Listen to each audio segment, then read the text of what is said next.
오늘 원래 특위가 여론조사 업체를 현장 방문하기로 했는데 지금 이런 역풍 등을 우려해서인지 일단 오늘 현장 방문은 취소를 한 그런 상황입니다.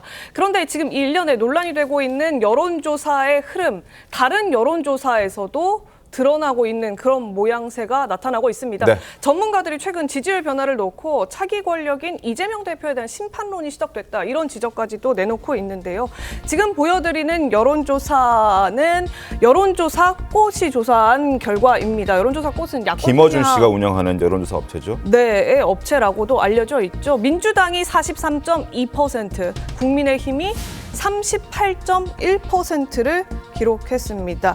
접전 양상이긴 한데요. 오차범위 내이긴 하지만 접전 양상을 보이고 있다. 이런 지금 얘기들이 나오고 있는 겁니다. 네네. 변호사님 어떻게 보십니까? 그러니까 지금 민주당 입장에서는 여론조사 꽃 이외에는 나머지는 뭐 정당하지 않다, 제대로 하고 있지 않다라고 생각하는 것으로 보이는데요. 여론조사 꽃도 지금 나온 것처럼 굉장히 접전의 양상을 보이고 있고 지난 보궐선거, 부산에서의 보궐선거를 봤을 때 여론조사 꽃이 과연 정말로 정당하게 여론조사를 하고 있는가? 오히려 민주당 입장에서는 희망회로를 돌리는 형태의 여론조사가 아닌가라는 이야기들이 나오고 있는데 지금 여론조사에 대해 문제 제기를 하는 이런 모습이 여론조사에 있어서 민주당에게 마이너스가 되는 감점 요소가 되지 않을까라고 생각합니다.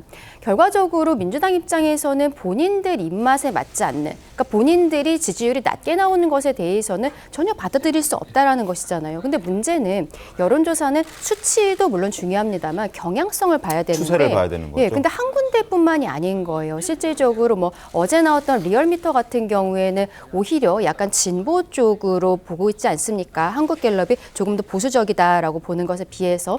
근데 지금 한국갤럽, 뭐 지난주 MBS, 리얼미터까지도 이렇게 전체적으로 국민의힘 그리고 대통령에 대한 지지율이 오르고 있는 추세가 있다는 것에 대해서는 당연히 받아들일 수밖에 없는 것인데 민주당에서는 이제 그 아까 얘기했던 선관위 문제 제기했던 40% 나왔던 업체가 좀 초반에 나왔던 것이었습니다. 네. 다른 업체들보다. 근데 그때 막 문제 제기하겠다, 고발하겠다 했지만 그 이후에 나온 것들이 특히 리얼미터까지도 이렇게 아예 뒤집혀서 나온 부분들에 대해서는 본인들이 무엇을 그동안에 잘못했는지 국민들께 왜 마음이 떠나게 했는지에 대해서 생각하는 게 먼저인데 여론조사에 대해서 문제 제기를 하는 이런 모습들 이것이 바로 국민의 눈높이에 맞지 않고 이런 모습들 때문에 각종 여론조사에서 지지율이 떨어지고 있는 것이 아닌가 그렇게 보입니다. 성춘 부위원장님 어떻습니까? 저희가 여론조사 꽃 이외의 조사를 신뢰하지 않는다는 말은 저희는 그런 말씀 드린 적 없고요.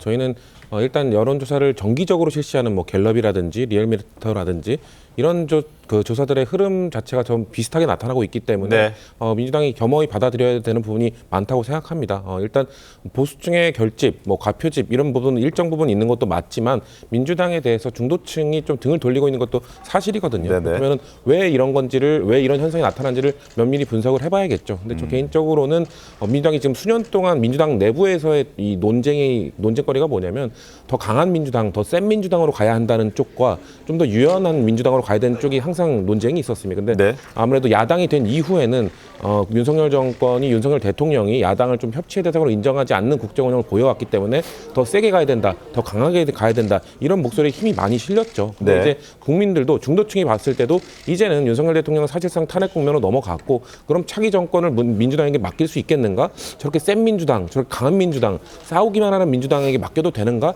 이런 거에 대한 의구심들을 좀 가지신 거라고 생각을 해요. 그렇기 때문에 저는 민주당 안에서도 이제는 좀 유연한 민주당으로 가야 되지 않겠냐는 쪽의 목소리가 힘을 실릴 때가 오지 않았나. 그런 거에 대해서 좀 진지한 논의를 할 때가 왔다고 저는 생각하고 있습니다. 유연하게 좀 해야 한다. 그럼 성춘 부의장이 하나만 더 여쭤볼게요. 이게 지금 특위가 어쨌든 발족이 된 상태인데 그럼 이런 뭐 편향된 질문이 있는지에 대한 조사나 검토는 이런 리얼미터나 다른 여론조사 기관의 질문 항목들까지도 다 이제 뜯어보게 되는 겁니까?